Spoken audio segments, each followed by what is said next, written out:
ઐતિહાસિક નગરી પાટણના વિકાસમાં વધુ એક મહત્વપૂર્ણ પ્રકલ્પનો ઉમેરો થયો છે। પાટણ નગરપાલિકા દ્વારા મુખ્યમંત્રી શહેરી વિકાસ યોજના હેઠળ અંદાજે ₹17.70 કરોડના ખર્ચે નિર્માણ પામનાર આધુનિક ભારત રત્ન અટલ બિહારી વાજપેયી ટાઉન હોલનું વિધિવત ખાતમુહૂર્ત કરવામાં આવ્યું। પ્રભારી મંત્રી સ્વરૂપજી ઠાકોરના હસ્તે કરાયું છે। આ ટાઉન હોલનું નિર્માણ શહેરના TP scheme number 2 final plot number 170 ખાતે કરવામાં આવશે।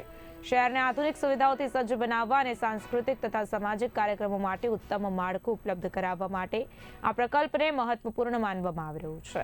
આધુનિક ટાઉન હોલના નિર્માણથી પાટણ શહેરમાં સાંસ્કૃતિક અને સામાજિક કાર્યક્રમો માટે સગવડો વધશે તેમજ શહેરની સુવિધાઓમાં મહત્વપૂર્ણ વધારો થશે। નગરપાલિકાના પ્રકલ્પને લઈને સ્થાનિકોમાં પણ ઉત્સાહ જોવા મળી રહ્યો છે।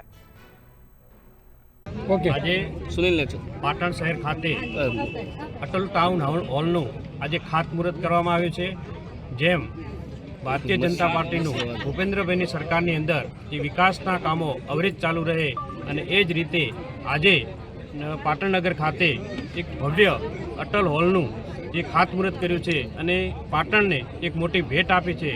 17 કરોડથી પણ વધારે રકમનું આ મોટું એક હોલ થવા જઈ રહ્યો છે અને એની અંદર ઘણી બધી સુવિધાવાળું અદ્યતન સુવિધાવાળું આ પાટણ ખાતે હોલનું આજે ખાતમુહૂર્ત કર્યું છે। એમાં સૌ સાથે મળી પાટણ નગરજનો, પાટણ જિલ્લા પ્રમુખ, પાટણ નગરપાલિકા પ્રમુખ, ચીફ ઓફિસર, મામલતદારશ્રી, કલેક્ટરશ્રી અને તમામ લોકો સાથે રહી અને આને ખૂબ સારી રીતે આજે ખાતમુહૂર્ત કરવામાં આવ્યું છે અને ટૂંક સમયની અંદર આનું નિર્માણ પણ થઈ જશે અને લોકાર્પણ પણ થશે। સાહેબ, પાટણનું બસ સ્ટેન્ડ ક્યારે લોકાર્પણ થશે? એ પણ ટૂંક સમયમાં એનું પણ જે વિકાસના કામોનું લોકાર્પણ છે, ખાતમુહૂર્તો છે એ ટૂંક સમયની અંદર પૂર્ણ કરવામાં આવશે। સાહેબ, ગૃહ ખાતામાંથી હજુ સુધી તારીખ આવે, એસટી વિભાગે તારીખ માટે લખીને આપ્યું છે, એ ટૂંક સમયમાં એનું પણ નિરાકરણ લઈ એનું પણ લોકાર્પણ કરવામાં આવશે।